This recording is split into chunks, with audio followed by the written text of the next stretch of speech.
Welcome back, guys, to the Budget EF Civic Rescue Part 3. This is the third installment. If you're just joining us, I'll put links in the description below to the other videos of me introducing it and what we've done so far. But for a quick recap and why we even have this Honda Civic on a mostly European car channel, it's quite simple. I came across a deal of a lifetime. Well, maybe not of a lifetime, but a good deal, and a very neglected EF Civic that needed rescuing. As mentioned, I'm not a Honda guy. I have mostly European cars and American cars. So this was actually my first dive into the Honda world, but this was a pretty clean and pretty solid EF that needed a lot of work. So amongst the many things that we did, one of them was, for instance, it had no brakes. It had a bad brake booster. We did a lot of engine work, head gasket, and a bunch of cleaning up of that. We also addressed the suspension by putting some coilovers on it because the original shocks were so blown out, and I went with some budget, cheap eBay coilovers, and I have yet to really get a good feel for them, but they don't seem to be too bad so far. And then everything else was a lot of cleaning of the whole car, between the paint and the interior, carpet cleaning, and things like that. So what are we focusing on in this episode? Well, there's a few things. One of the few things we're going to focus on is the way these wheels sit. These came off a Honda Fit and they have ridiculous positive offset. So in an effort to make this car look a little bit less like Johnny Bravo, I got some 15mm spacers. Another thing that we're going to address, and I made an executive decision all on my own, is this tint. I'm a tint guy. I run tint on most of my cars. Living in the South, you kind of need tint, but this is limo tint on the front glass, and it honestly kind of looks tacky, and it's just going to bring more attention to the car that I don't want. So I'm going to remove the front tint. Now off camera, I already installed one spacer. I just wanted to make sure that they actually fit. I got those off of eBay as well for a killer deal.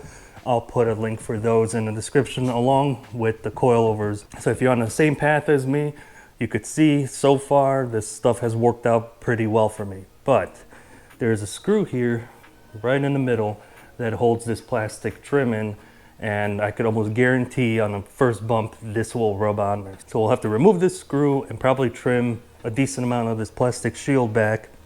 And if you have a keen eye, you may have noticed this wheel has a little bit of toe out and the steering wheel in the car is straight. So I'm gonna have to do a little bit of a backyard alignment with some measuring tape. Hopefully I could break loose the tie rods on this thing because it is a car that's 33 years old, but I have been soaking it in PB. Now there's one more issue that I found as I've been working on this. I will get to that one later on in the video, but it is not ideal. It's another mechanical problem. We'll see what we can do to address it. I also have a couple other small things to address in this faded Civic sign. So we'll get on the plotter and make a new Civic badge for this thing. And then a couple other small things inside. For instance, when I had the center console out on this car, I forgot to plug in the switch for the handbrake back in when I put it together, so I get a brake warning light on the dash. I'll probably do that off camera. So let's get to it. We'll get to the engine side of things in a little bit, but don't forget to hit the subscribe button if you want to see what we do with this Civic next.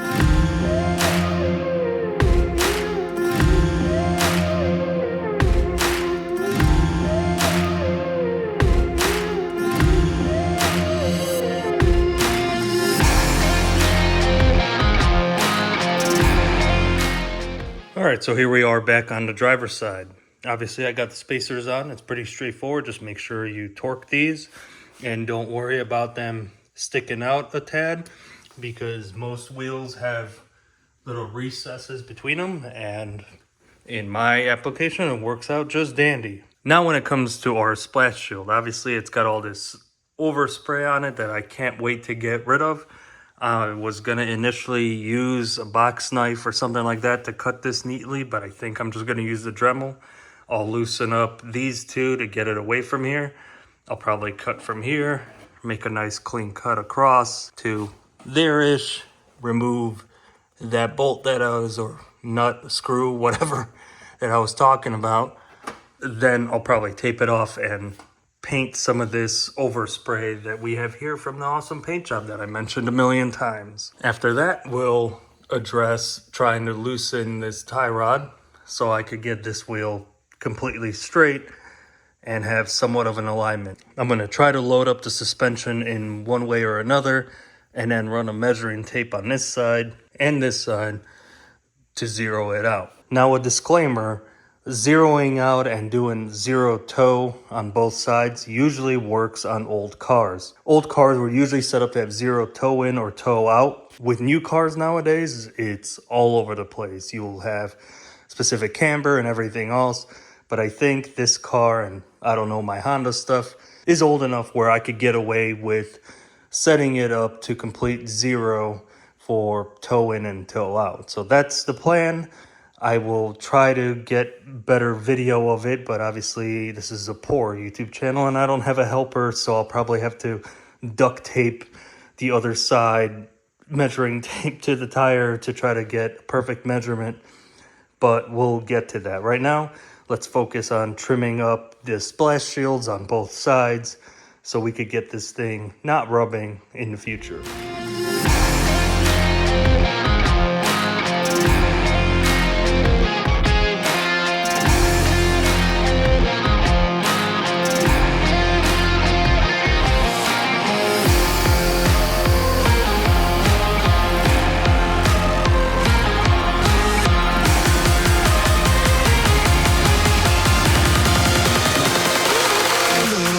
Well, I wasn't expecting that to come loose that easily, so let's get this alignment set.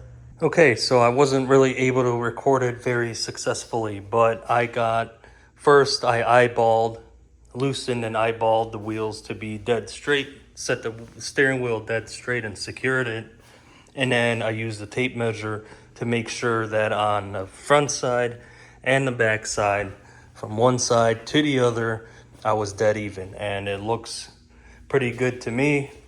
I did do some sketchy things I don't want to show on camera with the jack to try to load up the suspension so I get it as close as possible. Obviously, this is just a garage alignment just to get me to an alignment shop to do it properly, but these guys will have a lot less work to do with the tie rods being broken loose and it being pretty much as close as it can be to being dead straight.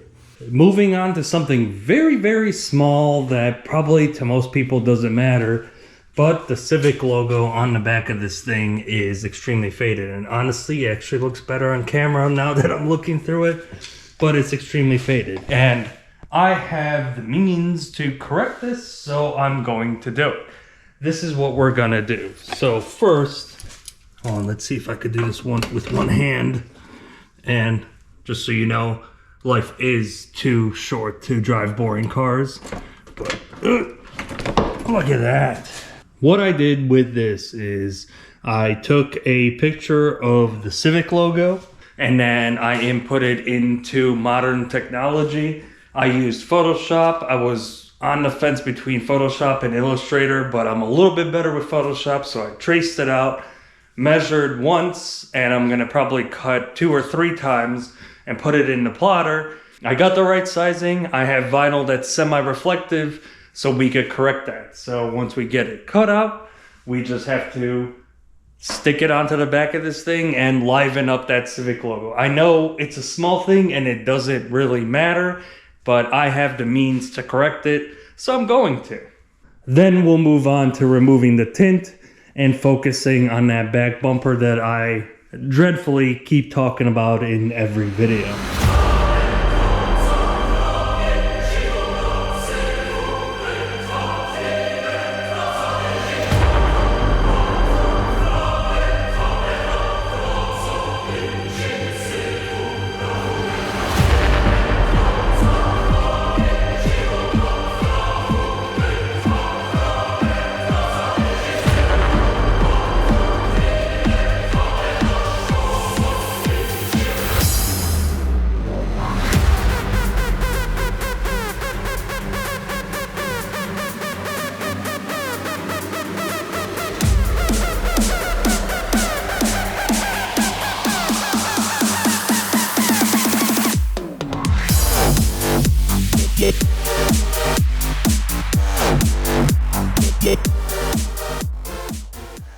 Now to move on to the tint.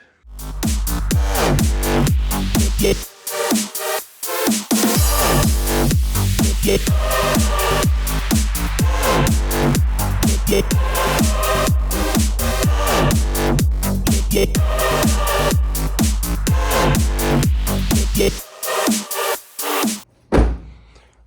what a pain.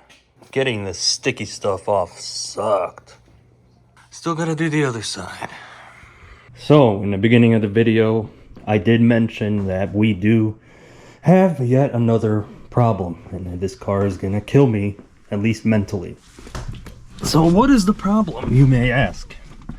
Well, let me show you.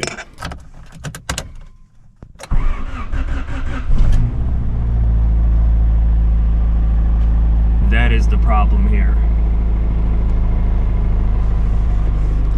So from my research, it looks like I probably have a failing oil pump, because sometimes when you rev it, the light will go out. But that sucks, because not necessarily that I have to buy a $35 part, it's just a lot of overlapping labor to when I had the oil pan off and everything. So I am not looking forward to that. This car's gonna be the end of me. So that's where we find ourselves. Again, I'm gonna have to do a lot of overlapping labor. I'm gonna have to take the exhaust stuff again to get the oil pan off, get the crank pulley off and everything, and it's just, I'm not looking forward to it. But if I want to fix it and fix it correctly, I'll have to buy a damn $35 part and spend probably an entire day tearing apart the side of this engine again to get it corrected. So if you want to watch me do that again, and I guess this will be part 4 or 5 of the Civic budget rescue. I guess it's still budget because everything so far has been very cheap. But if you want to, make sure you subscribe so you could see where this project heads next, because I originally wanted to make it a rallycross car, but it's in such good shape and it's such a clean car, it'd be a shame to destroy it on gravel and whatever else. So we'll get it fixed and see what we do next. With that disappointment, I'll see you guys on the next one.